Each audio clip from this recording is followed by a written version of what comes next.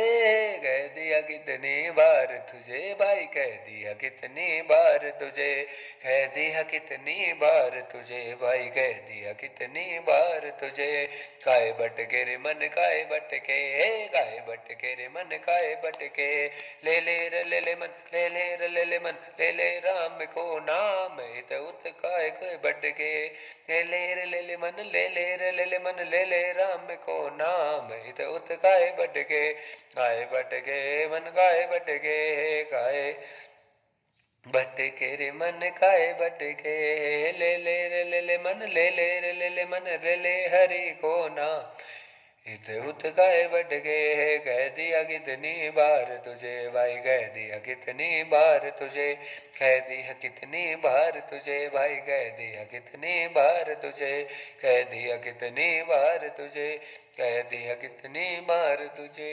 हरि नाम का चिंतन कर, प्रभु नाम का सुमिरन कर ले, कर दे भव से पार तुझे, कर दे भव से पार तुझे। कह दिया कितनी बार तुझे भाई, कह दिया कितनी बार तुझे, कह दिया कितनी बार तुझे भाई, कह दिया कितनी बार तुझे, कह दिया कितनी बार तुझे, कह दिया कितनी बार तुझे, कह दिया कितनी बार तुझे, कह दिया कितनी बार तुझे।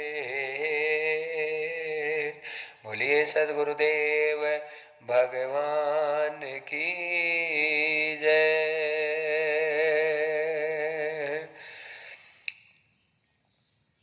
गोविंद भगवान की जय, भागवत भगवान की जय। नारायण श्रीमन नारायण, हो नारायण श्रीमन नारायण। हो भजले नारायण श्रीमन नारायण, भजले नारायण श्रीमन नारायण। सियापति रामचंद्र भगवान की जय, बांके बिहारी लाल की जय, भागवत महापुराण की जय। क्षमा करें महाराज, आज के आनंद की जय। बोले सद्गुरुदेव भगवान की जय। बड़ा आनंद कथा में महाराज,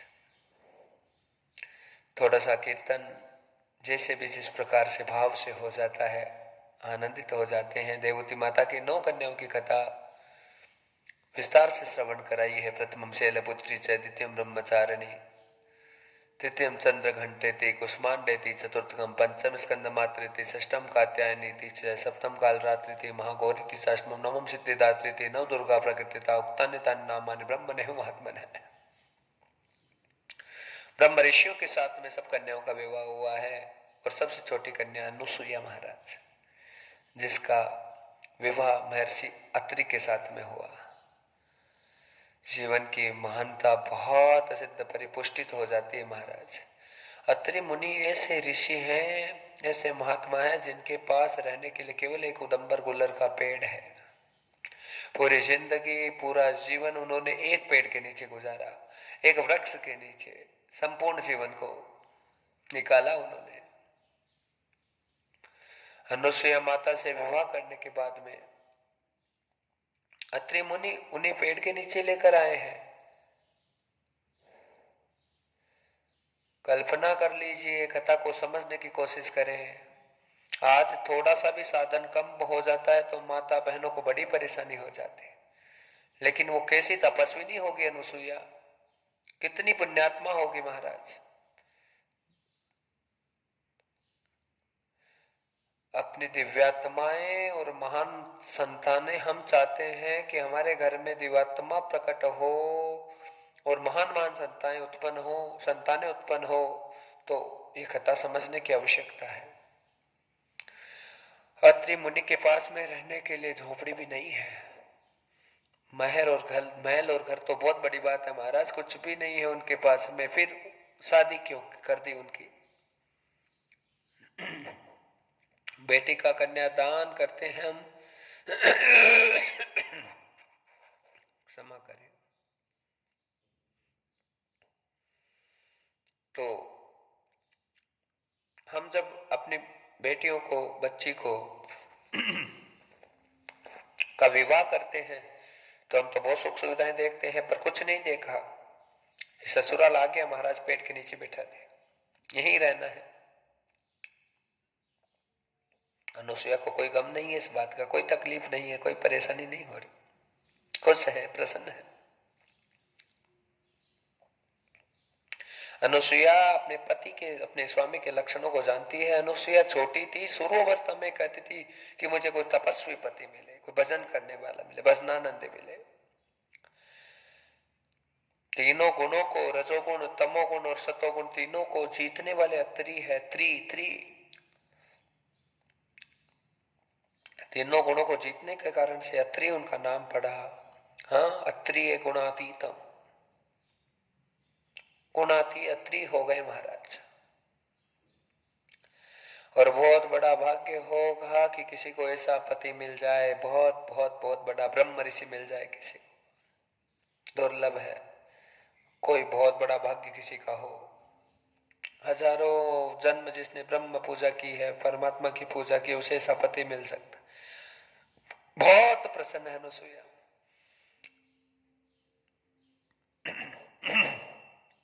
पति का संग है तो उसे वन से और जंगल से कोई लेना देना नहीं है। और आगे की जो मुसीबतें हैं अनुसुईया के लिए और ज्यादा कठिन होने वाली है। आगे की जो मुसीबत है वो ये है कि अत्रि मुनि ने विवाह हुआ उस समय बैठा दिया और खुद है वो तप करने चले गए महाराज। 11 वर्ष की देवी यात्रा बाकी है, मेरी तपस्या बाकी है, मैं जा रहा हूं। विवाह होने के बाद भी अत्रि मुनि है, 11 वर्ष की साधना और बाकी है, उसके बाद में हम मिलके रहेंगे। तो अनुसुईया खुद सोचने लगी, इस पेड़ जंगल में मैं अकेली रहूंगी तो मैं रहूंगी